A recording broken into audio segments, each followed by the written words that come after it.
Alright, today we're going to be upgrading both decks in the 2023 starter kit. We'll be upgrading specifically for paper, and we will not exceed the kit's retail price with our upgrades, which is currently around $20 USD. That'll vary of course, but so will the prices of the cards. Please note that I will not be trying to keep these balanced with my upgrades. If you intend to play them against each other, I would encourage you to leave them as is, as I'll be making each one as individually powerful as I can, with no consideration for how they play together. I'll also only be using standard cards, however I will offer some suggestions for non-standard cards if you're interested. So let's start with the Is It Dragons deck. The deck has a bunch of big dragons in it that are very expensive, and it tries to cast them by either making them cheaper with Sarkhan or just controlling the board until we get into the late game. However, it has a lot of unrelated junk, suboptimal low-end creatures, and low-quality dragons. So let's fix that. We'll start by taking out Rock Hunters for Riveteer Requisitioners. These are basically the same body, 2 mana for a 3/1, but we're trading Reach, which we don't need, for the ability to make a treasure token. This is huge for the deck as it allows it to ramp into the dragons faster. Remember, we're not playing green. Green has all the good ramp stuff. Since we're not playing green, we're going to ramp with treasures. And you should trade this pretty aggressively. Just throw it at any creature you can, get a 1-for-1 trade, and get a treasure. Similarly, I want to take out 2 Stormcloud Prowlers for 2 more Requisitioners. The Prowlers are pretty cool. They get counters when you play big stuff, but my philosophy here is by the time you get to the point where you're casting the big dragons, it becomes kind of obsolete, and in the early game it doesn't do much, so I'd rather switch it for something that just gets us to those dragons a little bit faster, and the Requisitioners definitely does that. So similarly, I want to take out 2 Prowlers for 2 Charming Scoundrels. These give us the option to make a treasure, discard and draw, or make a wicked roll token. So if we draw it in our opening hand or in the first couple turns, we just play it make a treasure so we can ramp into dragons. But if we draw it in the late game, it can filter away excess lands to find more dragons, so it's pretty useful no matter what point of the game we draw it in. Next, we'll take out a quick study for Colligan Warmonger. So both of these generate card advantage and dig, but I like the Warmonger better just because it makes a body. We're really good in the late game if we can get to the point where we're casting dragons, but in the early game we're kind of vulnerable. So if I'm going to play a card that, digs through my deck for stuff, I'd rather it also make a creature, and Colligan's Warmonger does that, which can help in the early game. Next, we can optimize the dragons in the deck by taking out 2 Archive Dragons for 2 Kyrie the Swirling Sky. This is just much more powerful, and it doesn't cost too much to add them, so definitely worth the upgrade. We can also take out 3 Dragon Whelps for 3 Decadent Dragons. Dragon Whelps are kind of terrible. I mean, as far as dragons go, it's pretty weak, especially when compared to the Decadent Dragon, which is a 4 mana 4/4. It's just a little bit better for the same price. It also makes treasures, which can help cast our other dragons, especially since this is on the lower end. It's a 4 mana dragon that's going to help us cast our 5 and 6 mana dragons, so that's very nice. And while it does have an adventure,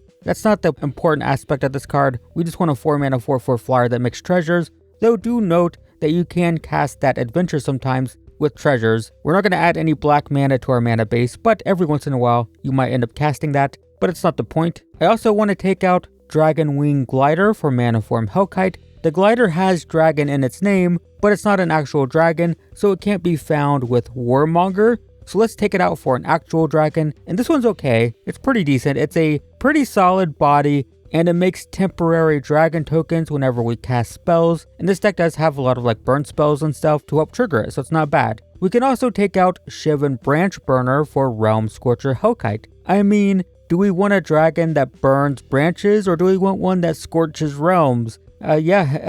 Pretty self-explanatory. I mean, mechanically, the Realm Scorcher Hellkite is just much better. But the names also indicate which one is more powerful, I think. And that's it for now. We can improve the mana base with Restless Spire and Shivan Reef, both of which are pretty cheap and are better than the dual lands in the deck. And while there's still cards that seem pretty suboptimal, there's still stuff in this deck that I'd say is, kind of so-so. I think it's definitely in a much better place with these changes we've made. I do have a non-budget suggestion though, and that is Invasion of Tarkir. This card is incredibly powerful. It's a shock, it's a burn spell basically, 2 mana, deal 2 damage to something, can deal more if you reveal a dragon, and then it flips into a very powerful dragon, and it's very easy to flip this in a dragon deck because our stuff has flying, so it's difficult to block. And yeah, it's a great card. It's just a little bit expensive. These are a few dollars each, so not quite for us on our budget, but definitely something to consider.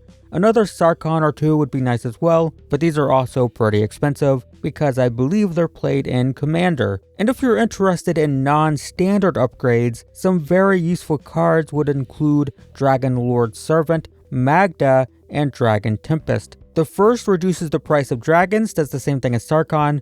Magda makes treasures, which helps you cast dragons and can also sacrifice them to find dragons, so that's pretty cool. You would replace the requisitioners for this. This is just like a more powerful requisitioner basically. And the Tempest will deal damage every time a dragon enters, which of course is very powerful. And if you're playing Modern, if you're not playing Standard, there is tons of much more powerful dragons at your disposal, and many of them are very cheap because they're not played competitively. You could massively power up the dragons in Modern. Moving on to the green-white deck, this one has a lot of +1/+1 counter synergies. However, it has a lot of off-theme cards, including things like Broken Wings, which is clearly just here for the dragon matchup, right? These decks are intended to be played against each other. Broken Wings is a way for this deck to survive the dragons. You would never play this main board in a normal deck, but in the starter kit it makes sense, which is why I say don't change these if you're planning to play them against each other, because I am not balancing these against each other. So anyway, let's start by taking out 2 Iridescent Blade Masters for 2 Botanical Brawlers. The Blade Masters just don't do much for us, and the Brawler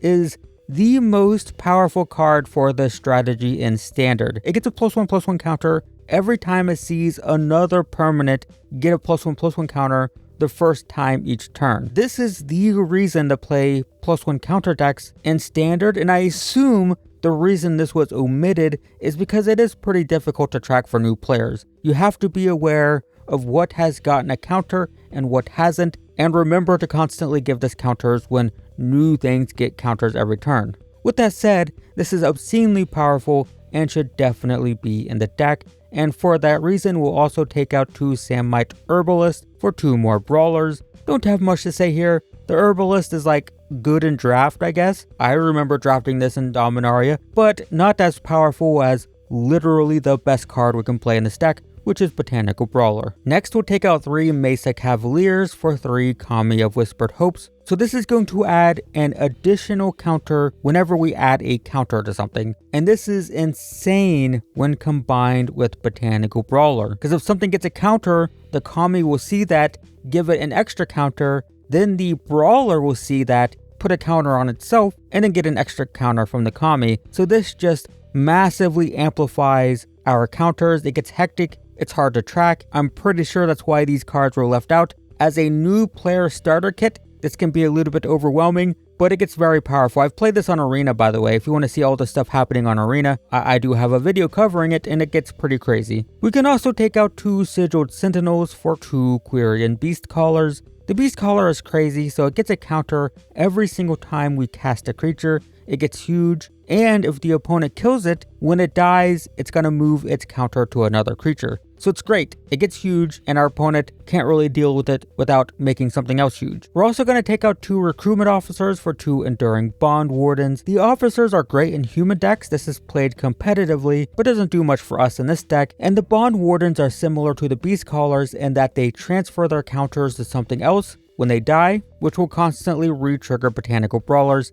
You do typically want to target itself with its own counter. If you have a Kami in play, it's going to get an extra one. When it dies, it's going to send it somewhere else and get another extra one. And also, every time we do that, Botanical Brawlers will also just constantly get counters. So I just think that's much more powerful than Giant Growth. So we're going to take out Giant Growth for another Enduring Bond Warden. Giant Growth is not that exciting, and I just want to fill the stack with creatures that add counters because, well, that's what we're trying to do. So for the same reason, we'll take out a Titanic Growth for a 4th Beast Caller. Not much to say here. This is just insanely powerful, and Titanic Growth is less powerful. We'll just say that. And then next, I want to take out Magnagoth Sentries for Clay Champions. The Sentries are mediocre at best. I mean, they're pretty terrible. but the Clay Champion is crazy. So it's a 4 mana 2/2, not a great start, but it gets +1/+1 counters for each double green you pay, and you also choose 2 other creatures, and they'll get counters for each double white you pay. And remember that you can just cast this for 4,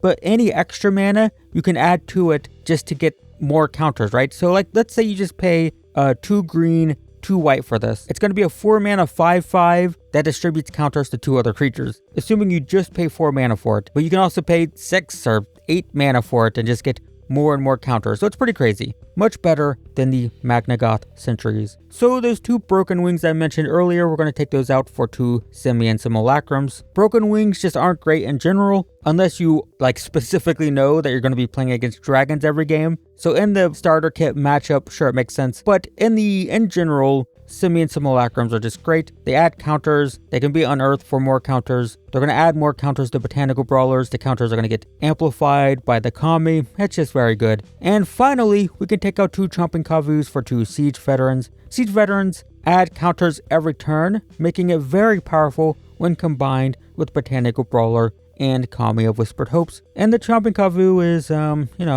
it's kind of just whatever. So that's it for now. You can also improve the mana base, of course, with more dual lands. There's budget dual lands, there's non-budget dual lands, and all of them are better than basics and the really bad dual lands that the deck comes with. There's lots of stuff you can play on a non-budget though, including the Ozolith, Virtue of Loyalty, and the Wandering Emperor. All of these are perfect for the deck, except they're just a little bit expensive. The Ozolith is basically another Kami. It'll see counters being added and give extra ones. It can also be tapped to add counters. Virtue's crazy. The enchantment portion will add counters to your entire board every turn. And the Wandering Emperor is really a removal spell. It's a flash, enters, exiles a tapped creature, but then it starts adding counters to stuff, so it's a pretty solid planeswalker for this deck, but they're all quite expensive. And if you aren't playing Standard, there's tons of stuff in like Pioneer and Modern to add to this deck. Things like Hardened Scales, Conclave Mentor, Avatar of the Resolute. All of these are perfect for this deck if you don't care about playing Standard. Also, Luminarch Aspirant is basically just Siege Veteran but faster. It's 1 mana less and it's only a 1/1, but we don't care about the size of this creature, we just care about the counters we get, so getting it down a turn sooner and for 1 mana less is all we really care about. Makes a big difference. And anyway, that's it for our upgrades. While there's still plenty more we could do to power up these decks, I think we did a pretty good job of powering these up on a budget, so hopefully that's helpful. Thanks for watching everyone, and I will see you in the next one.